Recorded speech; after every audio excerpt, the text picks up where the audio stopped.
In the quiet early hours of March 18, 1990, a profound silence enveloped Boston's Isabella Stewart Gardner Museum.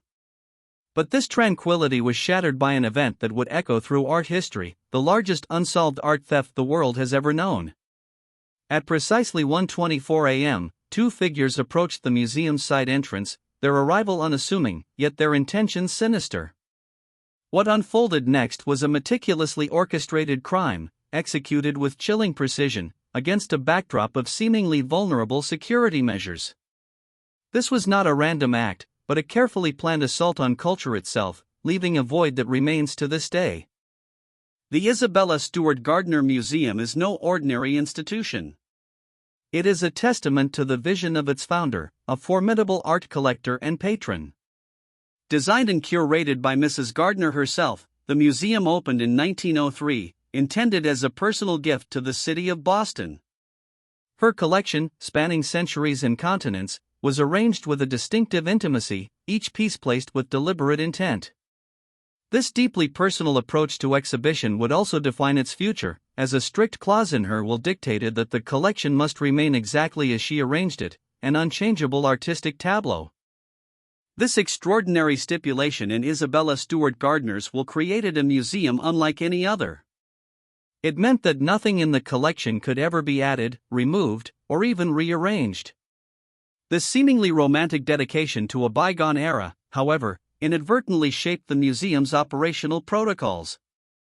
While intended to preserve the integrity of her artistic legacy, it also impacted how security could evolve over time. It was a museum frozen in a moment, beautiful yet potentially vulnerable, a static display that contrasted sharply with the ever-changing landscape of modern crime, setting the stage for the events of 1990.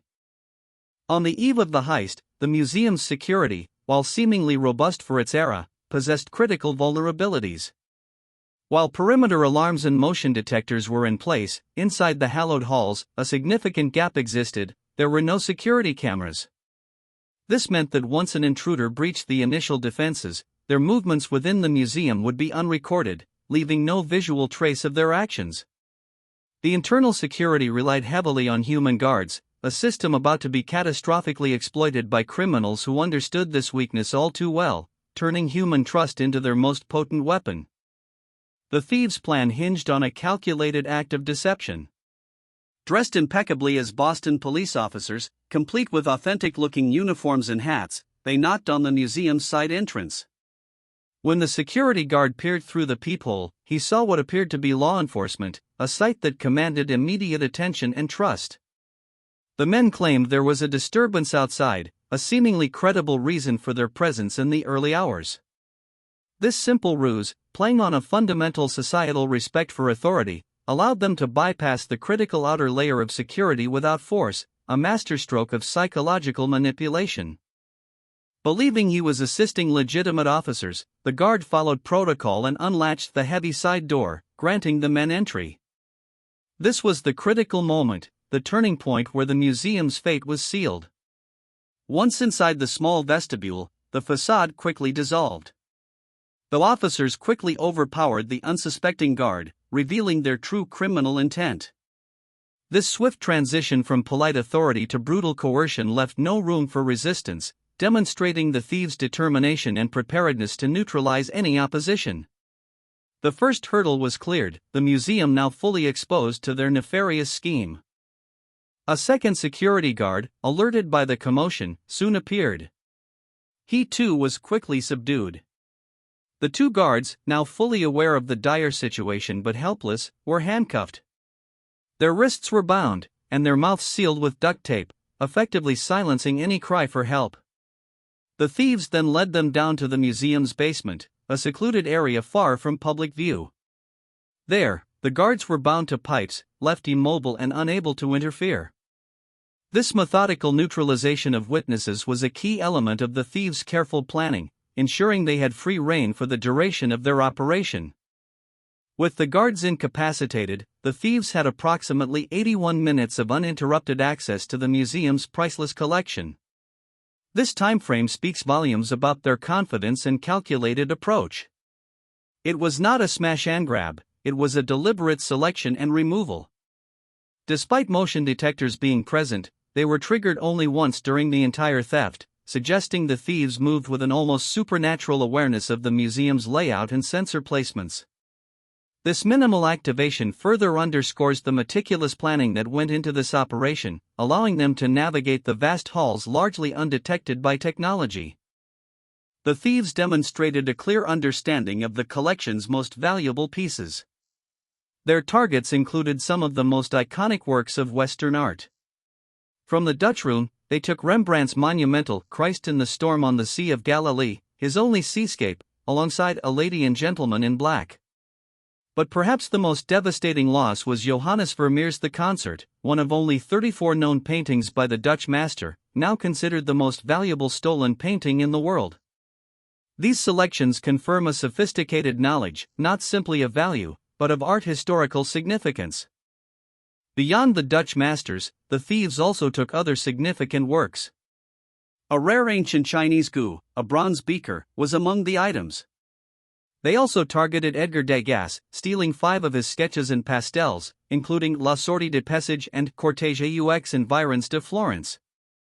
A small self-portrait etching by Rembrandt was also taken. In total, 13 priceless artworks were stolen, valued at over $500 million. This diverse selection, ranging from ancient artifacts to impressionistic sketches, underscored the thieves' broad appetite for high-value art, indicating a plan that maximized their haul. The method of removal was crude and violent, a stark contrast to the reverence these masterpieces once commanded. Rather than carefully uninstalling the framed paintings, the thieves cut the canvases directly from their stretchers. This destructive act indicates a lack of artistic appreciation and a focus solely on portability and speed. The jagged edges left behind were not merely evidence of a crime, but a brutal scar on art history, highlighting the thieves' disregard for the integrity of the artworks themselves. This method, while efficient for theft, severely damaged some of the works, complicating any future restoration efforts. As dawn approached, the thieves vanished, taking with them 13 irreplaceable pieces of art and leaving behind a profound mystery. They left no trace of their identity, no fingerprints, no discarded tools, effectively evaporating into the Boston night.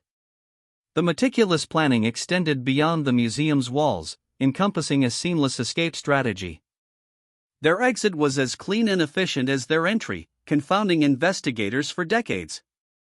This disappearance without a trace cemented the heist's status, not just as a theft, but as an enduring enigma, a ghost story in the annals of art crime.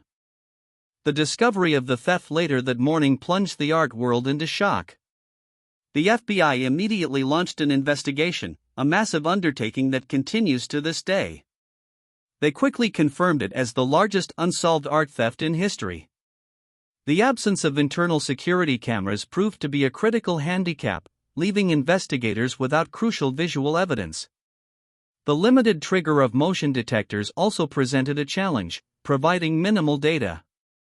The lack of concrete leads turned the initial investigation into a sprawling search for shadows, a frustrating pursuit of perpetrators who seemed to defy detection. Despite exhaustive efforts, the artworks have never been recovered, and no arrests have been made. In an ongoing effort to retrieve the stolen treasures, the Isabella Stewart Gardner Museum, in collaboration with the FBI, has offered a substantial reward. Currently set at $10 million, it is the largest bounty ever offered for stolen property. This extraordinary sum reflects the immense value, both monetary and cultural, of the missing pieces. It also symbolizes the unwavering hope that someone, somewhere, holds the key to solving this enduring mystery and returning the art to its rightful home. A critical aspect of the investigation is the legal framework surrounding the crime. While the theft itself occurred in 1990, the statute of limitations for the crime expired in 1995. This means that after 1995, the original thieves could no longer be prosecuted for the act of stealing the art. However, this does not grant them immunity from other charges, such as possession of stolen property or obstruction of justice. The expiration of the statute complicated the FBI's approach, shifting the focus from prosecuting the initial theft to tracing the art's whereabouts and identifying those who might be holding or attempting to sell it. Over the years, various theories and leads have emerged. One prominent theory implicates small-time Boston mobsters, specifically a group referred to as the Jerry Doty Crew. These individuals were known for their involvement in property crimes and had connections within the criminal underworld. The FBI has pursued these leads extensively, interviewing numerous suspects and informants. While some individuals have been identified as persons of interest, and some connections to the Boston organized crime scene have been acknowledged, no conclusive evidence has ever directly linked any specific individuals to the execution of the heist, leaving these leads tantalizing but ultimately unproven. Despite decades of investigation, countless interviews, and the tantalizing clues that have surfaced and faded, the core facts remain unchanged. No arrests have been made, and not a single one of the 13 stolen artworks has been recovered. The mystery endures, fueling endless speculation and frustration among art enthusiasts and law enforcement alike. The missing masterpieces represent a profound cultural loss, a gaping wound in the fabric of art history. Every passing year adds another layer to the enigma, reinforcing the heist's status as a peerless example of criminal audacity and investigative deadlock. Today, if you visit the Isabella Stewart Gardner Museum, you will find a poignant and powerful tribute to the missing art. In the very spots where the concert and Christ in the Storm once hung, empty frames now occupy the walls. This is no oversight, but a deliberate decision, honoring Isabella Stewart Gardner's strict rule that nothing in the collection should ever be changed. These vacant frames serve as a constant, haunting reminder of the theft, a visual testament to the loss. They symbolize the void left behind, and a silent, hopeful prayer for the eventual return of the stolen treasures. The Gardner Museum heist remains a captivating and infuriating mystery. It is a story of incredible audacity, meticulous planning, and a chillingly perfect execution. The contrast between the museum's historical charm and the brutal efficiency of the thieves highlights a timeless struggle between preservation and predation. While the original security measures were outsmarted, the legacy of the heist is not just one of loss, but also of resilience, with ongoing efforts to recover the art. The empty frames hang not just as symbols of absence, but as eternal placeholders, awaiting the day these masterpieces might finally come home, completing a story that has been tragically paused for over 3 decades.